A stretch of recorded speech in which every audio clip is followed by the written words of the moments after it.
ముఖ్యమంత్రి చంద్రబాబు నాయుడు గారు 2014 నుంచి 19 వరకు ఏ రకంగా ప్రభుత్వ ధనాన్ని ఈరోజు ప్రభుత్వానికి సంబంధించినటువంటి భవనాలు నిర్మిస్తేనో ఒక డిపార్ట్మెంట్కి సంబంధించినటువంటి నిర్మాణాలు శాశ్వత నిర్మాణాలు నిర్మిస్తే దీన్ని ఈరోజు ప్రజలకి తప్పుదోవ పట్టించేటువంటి ప్రయత్నం వారు చేస్తున్నటువంటి క్రమంలో చంద్రబాబు నాయుడు గారు 2014 నుంచి 19 వరకు ముఖ్యమంత్రిగా ఉన్నప్పుడు ఎంత ప్రభుత్వ ధనాన్ని దుర్వినియోగం చేశారనేటువంటిది కూడా మాట్లాడాల్సినటువంటి పరిస్థితి వస్తుంది.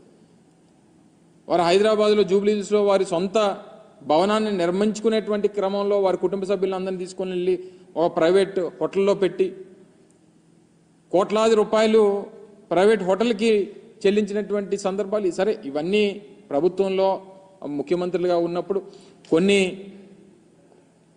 సెక్యూరిటీ రీజన్సో లేకపోతే ఇతరితర వారికి ఉన్నటువంటి ప్రయారిటీసో ప్రోటోకాల్స్ ప్రకారం కొన్ని నిర్ణయాలు తీసుకుంటుంటారు. అవన్నీ తవ్వుకుంటే ఇప్పుడు అనేక రకాలైనటువంటి విమర్శలు చేయాల్సినటువంటి పరిస్థితి. ఈ సమయంలో మేము విమర్శలు చేస్తే ఇప్పుడే అధికారంలోకి వచ్చారు కాబట్టి మీరు చూసి తట్టుకోలేకపోతున్నారో లేకపోతే ఇంకోటో అనేటువంటి ఒక దుష్ప్రచారాన్ని మళ్ళీ మా మీద చేసేటువంటి ప్రయత్నం చేస్తారు. నేను వాటి జోలికి వెళ్ళను. ఇప్పుడు ఉన్నటువంటిది ఇప్పటికీ విశాఖపట్నం గవర్నర్ వస్తేనో రాష్ట్రపతి వస్తేనో తీసుకెళ్ళి ఓ ప్రైవేట్ హోటల్లోనో లేకపోతే కేంద్ర ప్రభుత్వానికి సంబంధించినటువంటి గెస్ట్ హౌస్లోనే పెట్టాల్సినటువంటి పరిస్థితి ఇప్పటి వరకు ఉంది. ఇప్పుడు వాడండి, దాన్ని వినియోగించుకోండి. రేపు విశాఖపట్నాన్ని ఆర్థిక రాజధానిగా దీన్ని తయారు చేసేటువంటి బాధ్యత తీసుకుంటామని చెప్పి మొన్ననే ముఖ్యమంత్రిగా ప్రకటించారు కదా. అనేక మంది ప్రముఖులు వచ్చేటువంటి అవకాశం ఉంది.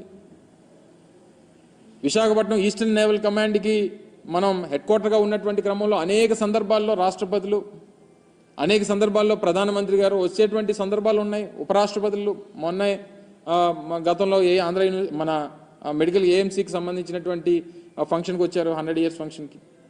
అనేక సందర్భాల్లో దేశానికి సంబంధించినటువంటి ప్రముఖులు వస్తుంటారు. అనేక మంది దేశ విదేశాల నుంచి వచ్చినటువంటి ప్రతినిధులు వస్తుంటారు. వినియోగించండి. జగన్మోహన్ రెడ్డి గారు ఉండరు రేపు నుంచి వచ్చి, లేదా వైఎస్ఆర్ కాంగ్రెస్ పార్టీ నాయకులు ఉండరే. అందులో ప్రభుత్వానికి సంబంధించి టూరిజం డిపార్ట్మెంట్కి సంబంధించినటువంటి నిర్మాణాలు దాన్ని ఏ రకంగా వినియోగించుకోవాలనేటువంటిది చేయండి. 4-5 బ్లాకులు ఉన్నాయి. అందులో అది ప్రజలకు వినియోగిస్తారా లేకపోతే టూరిజం వినియోగిస్తారా లేకపోతే ప్రభుత్వం సంబంధించినటువంటి అతిథి గృహాలుగా వినియోగిస్తారా అనేటువంటిది నిర్ణయం తీసుకోండి. మీ విధానం ప్రకారం అమరావతిని రాజధానిగా కొనసాగించాలనేటువంటి నిర్ణయం తీసుకున్నారు. గుడ్, మీకు అధికారం వచ్చింది, మీరు నిర్ణయం తీసుకున్నారు. గతంలో మేము చెప్పినట్టుగా నిర్ణయం మంత్రి గారు మాట్లాడుతూ 1,00,000 కోట్ల రూపాయలు ఖర్చు అవుతుంది అనేటువంటి మాట మాట్లాడారు. మేము ఆ మాట మొదటి నుంచి చెప్తున్నాం. ఈ 5 సంవత్సరాలు అయ్యేసరికి 1,00,000-2 లక్షల కోట్లు అవ్వచ్చు. సరే, ఏదైనా మీ ప్రభుత్వం ఒక నిర్ణయం తీసుకుందా, నిర్ణయం ప్రకారం వెళ్తుంది. ఈ చేసేటువంటి క్రమంలో ఎందుకు అనవసరంగా తీసుకుని వచ్చి జగన్మోహన్ రెడ్డి గారిని ఇంకా మా పార్టీ మీద దాన్ని రుద్దేటువంటి ప్రయత్నం చేస్తున్నారో నాకు అర్థం కావట్లా. దాదాపు గత 5 సంవత్సరాలు 2014 నుంచి 19 మధ్యలో 5-6 వేల కోట్ల రూపాయలు అమరావతి మీదుగా కేవలం తాత్కాలిక భవనాల మీద ఖర్చు పెట్టారు. తాత్కాలిక భవంతులు కట్టి వేల కోట్ల రూపాయలు ఖర్చు పెట్టేటువంటి కార్యక్రమం చేశారు. ఇది శాశ్వత నిర్మాణాలు. అవి ప్రభుత్వానికి సంబంధించింది, ప్రభుత్వం వినియోగించాల్సినటువంటి అవసరం ఉంది. ప్రభుత్వం దానికి సంబంధించినటువంటి నిర్ణయాలు తీసుకోవాల్సినటువంటి అవసరం ఉంది. అవి తీసుకోవడం మానేసి ఊర్లో వెనకాతలు ఉన్న కార్యకర్తలందరినీ కూడా అందులోకి తీసుకుని వెళ్ళిపోయి రేపు చీఫ్ గెస్ట్లు ఎవరన్నా వస్తారు, పెద్దలు ఎవరన్నా వస్తారు, రాష్ట్రపతి వస్తారు, లేకపోతే ప్రధానమంత్రి వస్తారు. మీరు మొత్తం అంతా కూడా కెమెరాలో ప్రతి ఒక్కటి చూపించారు అంతనా. అంటే ఒక చీఫ్ గెస్ట్లో లేకపోతే విఐపీసో వివిఐపీసో ఉండేటువంటి దాన్ని బ్లూ ప్రింట్ అసలు బయటికి వెళ్ళడానికి లేదు. గతంలో మేము ప్రారంభించినప్పుడు కూడా మీరు అందరూ అడిగారు. నేను మంత్రిగా ఉన్న ప్రారంభంలో నేను కూడా పాల్గొన్నా. సో దీన్ని ఏ రకంగా వినియోగించాలనేటువంటి దాని మీద ప్రభుత్వం నిర్ణయం తీసుకోబోతా ఉంది. కొన్ని సెక్యూరిటీ రీజన్స్ ఉన్నాయి. డెఫినెట్గా నిర్ణయం తీసుకునేటువంటి క్రమంలో మళ్ళీ మీ దృష్టికి తీసుకొస్తాం అనేటువంటి మాట మీకు చెప్పాం. సో ఇవన్నీ మానేసి ఏదో మనకి అధికారం ఇచ్చారు కదా అని చెప్పి ఎక్కడికన్నా చూపించమనండి. అన్నీ అలాగే చూపించమనండి. గతంలో మేము 5 సంవత్సరాల్లో చేసినటువంటి అభివృద్ధి కార్యక్రమాలు కూడా అలాగే ఆ శాసనసభ్యుల్ని తీసుకొని వెళ్ళి చూపించమనండి. భోగాపురంలో ఇంటర్నేషనల్ ఎయిర్పోర్ట్ నిర్మాణం జరుగుతూ ఉంది, చూపించమనండి. ఇదిగో మీ 5 సంవత్సరాల్లో మీరు ప్రారంభించినటువంటి కార్యక్రమాలు, చేస్తున్నటువంటి పనులు, ఇగో ఇవి చేశారు, మీరు చూపించమనండి. లేకపోతే మెడికల్ కాలేజ్ చూపించమనండి, విజయనగరం మెడికల్ కాలేజ్ చూపించమనండి.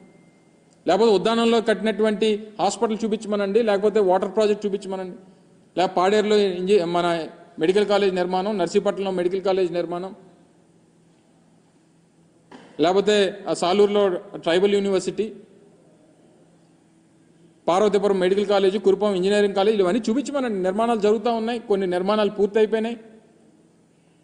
మూలపేటలో హార్బర్, మూలపేటలో మన పోర్ట్ నిర్మాణం జరుగుతూ ఉంది, చూపించమనండి. ఫిషింగ్ హార్బర్లో అనేక పోర్టులు, ఉత్తరాంధ్రకు సంబంధించి ఇన్ని ప్రాజెక్టుల నిర్మాణం చేపడతా ఉన్నాం. ఇన్ని ప్రాజెక్టుల నిర్మాణంకి మేము ముందుకు తీసుకుని వచ్చి ఇన్ని కార్యక్రమాలు చేశాం. ఇవన్నీ మర్చిపోయి అది తీసుకుని వచ్చి ఏదో జగన్మోహన్ రెడ్డి గారు సొంత భవనంలో చూపిస్తారా? ఇప్పటికన్నా మీకు అవకాశం వచ్చింది. ఈ సందర్భంలో అసలు మేము మాట్లాడకూడదు అనుకున్నాం. మీకు 6 నెలల్లో, సంవత్సరం సమయం ఇవ్వాలి. అధికారం ప్రజలు ఇచ్చారు, దాన్ని ఏ రకంగా మీరు వినియోగించుకుంటారో. మేము ప్రజలకు చాలా మంచి చేశాం, మాకన్నా మంచి చేస్తారని చెప్పి ఆశించి మీకు ఓట్లేశారు.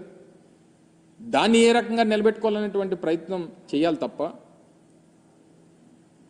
ప్రజలను అనవసరంగా తప్పుదోవ పట్టించి అనవసరంగా ఇంకా మీరు విమర్శలు చేయాలనేటువంటి ప్రయత్నం మానుకుంటే మంచిది.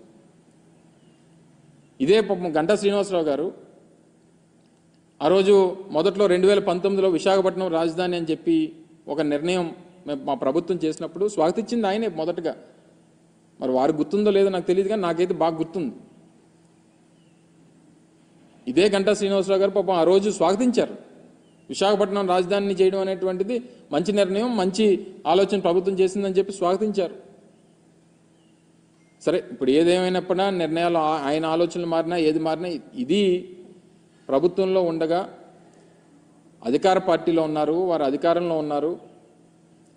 ఈ రకమైనటువంటి దుష్ప్రచారం అనేటువంటిది సమంజసం కాదు. ఇప్పటికన్నా అది ప్రభుత్వ భవనాలు అనేటువంటిది వారన్నా గ్రహించాలి. ప్రజలకు ఎలాగ తెలుసు, అదేదో జగన్మోహన్ రెడ్డి గారు సొంత ఇల్లు కట్టుకున్నట్టుగా దాన్ని చిత్రీకరించేటువంటి ప్రయత్నం మొదటి నుంచి రుషికొండని ఆక్రమించుకున్నారు అనేటువంటి దుష్ప్రచారం చేసిన ఆక్రమణలు జరిగింది. దాని ఎదురుగా ఉన్నటువంటి గీతం కాలేజీలో జరిగినాయి. దాదాపు 23 ఎకరాలు ప్రభుత్వ భూములు ఆక్రమించుకుంది ఆయన. దాన్ని బయటపెట్టేటువంటి కార్యక్రమం చేస్తాం. అందులో 13 ఎకరాల్లో అయితే ఏకంగా నిర్మాణాలు చేస్తారు గవర్నమెంట్ ల్యాండ్స్లో. సో వాటిని చూపిస్తే ఇంకా బాగుండేది, ఎందుకంటే స్థానిక శాసనసభ్యులు వారికి కూడా ఈ ప్రాంతానికి ప్రాతినిధ్యం వహిస్తున్నారు కాబట్టి దాన్ని ఎదురుగా ఉన్నటువంటి గీతం కాలేజీని కూడా చూపించుంటే బాగుండేది. సో ఏదేమైనప్పటికీ ఇది మేము విమర్శలు చేయడానికి కానీ వాళ్ళు మా మీద దుష్ప్రచారం చేయడానికి ఇది సమయం కాదు.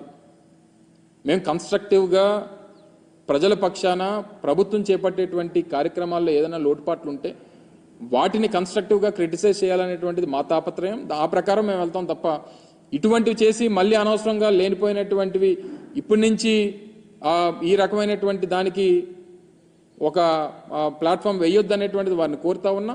ఇప్పటికన్నా ప్రజల్ని మరొకసారి దీని మీద గ్రహించాల్సిందిగా, వాస్తవాలు తెలుసుకోవాల్సిందిగా, లేనిపోయినటువంటి సృష్టించి ప్రజల్ని మభ్యపెట్టేటువంటి కార్యక్రమం, ఏమార్చేటువంటి కార్యక్రమం దయచేసి చేయొద్దని చెప్పి మరొకసారి అధికార పార్టీకి చెందినటువంటి నాయకత్వాన్ని అందరినీ కూడా కోరుతా ఉన్నాం.